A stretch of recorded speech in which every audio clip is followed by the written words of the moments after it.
এই যে নতুন করে আবারও এই প্রশ্নগুলো তোলা যে এটা আসলে অভিনয় ছিল, মূলত জামাত শিবির এটাকে 5ই আগস্ট ঘটিয়েছে, সার্জিস হাসনাতরা অভিনেতার ভূমিকা ছিলেন, জনাব ফজলুর রহমানের এই কথা, যদিও তাকে বিএনপির পক্ষ থেকে শোকজ করা হয়েছে, জবাব দিতে বলা হয়েছে, কিন্তু এই ধরনের কথাগুলো এই সময় কেন সামনে আসছে বা কেন তোলা হচ্ছে, সেটা কি শুধুই একজন ব্যক্তির কাজ, না এর পেছনে আরো বড় কিছু দেখেন আপনি? ধন্যবাদ। অ্যাডভোকেট ফজলুর রহমানকে অনেক দিন থেকেই আমরা অনেক অদায়িত্বশীল কথা বলতে শুনছি, উস্কানিমূলক কথা বলতে শুনছি, এবং তিনি যে দলের প্রতিনিধিত্ব করেন বা পরিচয় বহন করেন তাকেও ঠিকমতো প্রতিনিধিত্ব করছেন বলে আমাদের মনে হচ্ছে না। ওনাকে অনেকটা অ্যানার্কিস্ট মনে হচ্ছে, এবং ঠিক যেভাবে মাঠ গরম করে নিজেকে গুরুত্বপূর্ণ রাখা, আলোচিত রাখা, বিতর্কিত রাখা, আমাদের রাজনীতিতে এরকম একটা চল আছে। এবং বেশ কিছু ব্যক্তি, আমরা 54 বছরে যদি হিসাব করি, অনেকের নাম আমি বলতে পারবো, তাদের কখনো কখনো দল ছোট হয়, ব্যক্তি বড় হয়, কখনো কখনো তারা অত উল্লেখযোগ্য কোনো পদে থাকেন না, কিন্তু বিতর্কিত কথাবার্তা বলে আলোচনায় থাকেন। ওনার একটাই বড় অবলম্বন বা অস্ত্র, সেটি হচ্ছে উনি যুদ্ধ করেছেন, মুক্তিযুদ্ধ করেছেন এবং দেশ স্বাধীনে ভূমিকা রেখেছেন। এটি নিয়ে নিশ্চয়ই বাংলাদেশের আরও লক্ষ মানুষের একই অধিকার আছে, একই বক্তব্য আছে।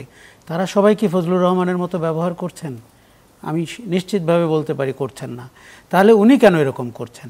দেখুন, ওনার রাজনীতির ডিএনএ যদি আপনি দেখতে পান, যেভাবে ছাত্রলীগের সাথে যুক্ত ছিলেন, আওয়ামী লীগের সাথে ছিলেন, কাদের সিদ্দিকীর সাথে ছিলেন, এবং পরবর্তীতে বিএনপিতে শুরু থেকেই তাকে বেশ বেখাপ্পা মনে হচ্ছিল যে উনি বিএনপির ভেতরে আওয়ামী লীগের ফ্যাসিবাদী শক্তির প্রতিনিধিত্বকারী।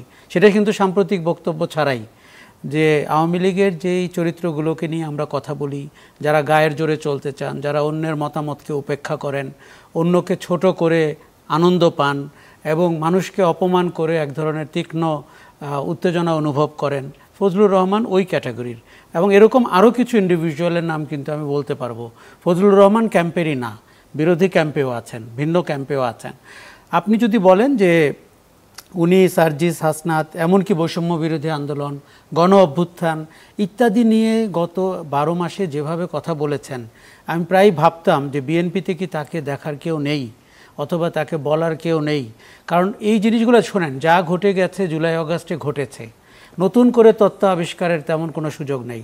সার্জিস হাসনাতরা ছাত্রলীগ করতো কি না, শিবিররা কতটুকু আধিক্য বিস্তার করেছিল, কে গুপ্ত শিবির, কে প্রকাশ্য শিবির, এগুলো নিয়ে গবেষণা করে আমরা অভ্যুত্থানটাকে যতটা প্রশ্নবিদ্ধ করব, এর চেয়ে বড় কোনো উপকার কিন্তু আর হবে না। আপনি তাকে বর্তমান রাজনীতিতে কিভাবে মোকাবেলা করবেন, তার অনেক কর্মকাণ্ড নিয়ে আপনি কথা বলতে পারেন, কিন্তু ফজলুর রহমান একদিন একটা টক শোতে বৈষম্য বিরোধী আন্দোলনের একজন নেতাকে আমার সামনে উঠে যেতে বলেছেন। তা আমি বললাম যে উনি কেন উঠে যাবেন? বললো যে উনি আমার ছেলের চেয়েও কম বয়সী। তা আমি বলছি, এটা তো বয়সভিত্তিক সাঁতার প্রতিযোগিতা না, এটা টক শো। কাজে ওনার শারীরিক ভঙ্গি এবং অবজেকশনেবল আচরণ, এটা ইংলিশে বলে হি পিকস আপ দ্য ফাইট, উনি ফাইট পিক আপ করেন। কাজেই আজকে উনি কোর্টে যেভাবে কথা বলেছেন, আমার মনে হয়েছে যে দেখেন ওনার বাড়ির সামনে যে আন্দোলন হচ্ছে, যে পোস্টারের ভাষা, তার বিরুদ্ধে মব ভায়োলেন্স হচ্ছে, তাকে হত্যার হুমকি দেওয়া হচ্ছে প্যারিস থেকে, যেই পোস্টার দেখেছি আমি, যে ভাষা আমি দেখেছি, আমি অত্যন্ত নিন্দা জানাই। এবং এই মব ভায়োলেন্সকে আমি শুরু থেকেই অপছন্দ করি। আমার মনে হয় সরকারের খুব বড় ব্যর্থতা এটি। ফজলুর রহমানের মধ্যে কিন্তু মব ভায়োলেন্সের উপাদান আছে।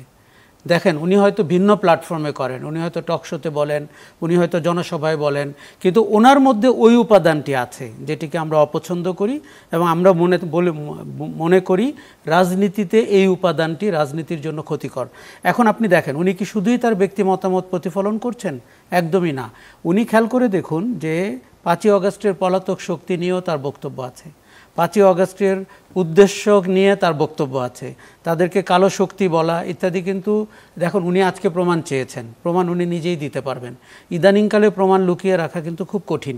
উনি কথা বলার সময় যেভাবে লাগামহীন হন, তাতে করে কিন্তু মানুষকে তার আবেগ অনুভূতিতে আঘাত করা হয়, অর্জনে আঘাত করা হয়, এদেরকে রাজনৈতিক অধিকারের জায়গা থেকে প্রশ্নবিদ্ধ করার চেষ্টা করা হয়, এবং তার দলকেও যথেষ্ট এরকম একটি লোক এরকম কোনো দলে আছেন, ওই দল নিয়েও আমাদের দ্বিতীয়বার চিন্তা করতে হয়। তার মানে দলটি যখন কোনো রকমে পাওয়ারের কাছে যাবেন, এই ফজলুর রহমানকে তারা কি করে ধারণ করবেন আজকে যদি অপোজিশনে উনি থাকেন।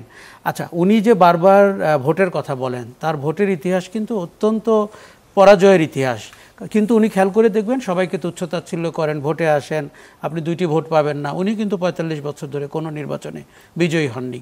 কাজেই আমাদের রাজনীতির যেই এলিমেন্টটা নিয়ে আমরা 5ই আগস্টের পরে গুরুত্বের সাথে বিবেচনা করছি, সেই এলিমেন্টটা ফজলুর রহমান, এবং তার সাথে কিন্তু এরকম এলিমেন্ট আরও আছে। আমি আবারও বলছি যে শুধুমাত্র এই ক্যাম্পেই আছে তা না, বিপরীত ক্যাম্পেও আছে, প্যারিস ক্যাম্পেও আছে, ইত্যাদিতেও আছে এরকম। কিন্তু এতে কিন্তু রাজনীতির বড় ক্ষতি হচ্ছে। কেননা দেখুন, চটকদার কথা বলা, এক ধরনের বেয়াদবিপূর্ণ আচরণ করা, বয়স যাই হোক, এবং অন্যকে ছোট করা, এগুলো কিন্তু এই রাজনীতি 5ই আগস্টের রাজনীতি বলছে না। কেননা আমরা ওই সময় শেখ হাসিনার পতনে যতটা আগ্রহী ছিলাম, রাজনীতির সংস্কারেও ততটা আগ্রহী ছিলাম। দেখুন, রাজনীতিতে ভাষার ব্যবহার খুব গুরুত্বপূর্ণ। যে মহিলা পালিয়ে গেছেন, উনি কিন্তু একটি শব্দের জন্য পালিয়ে গেছেন, কিশোরদেরকে বা তরুণদেরকে রাজাকার বলে। কাজেই ফজলুর রহমান কিন্তু অনেক ভাগ্যবান যে তার, দেখেন, তার বাসার সামনে মবের আমি নিন্দা করছি। আমি সত্যিই চাই ফজলুর রহমান এরকম কোনো পরিস্থিতির ভেতর দিয়ে না যাক, কিন্তু ওনাকে নিশ্চিত করতে হবে উনিও যেন অন্যদের ব্যাপারে এরকম পরিস্থিতি তৈরি না করেন।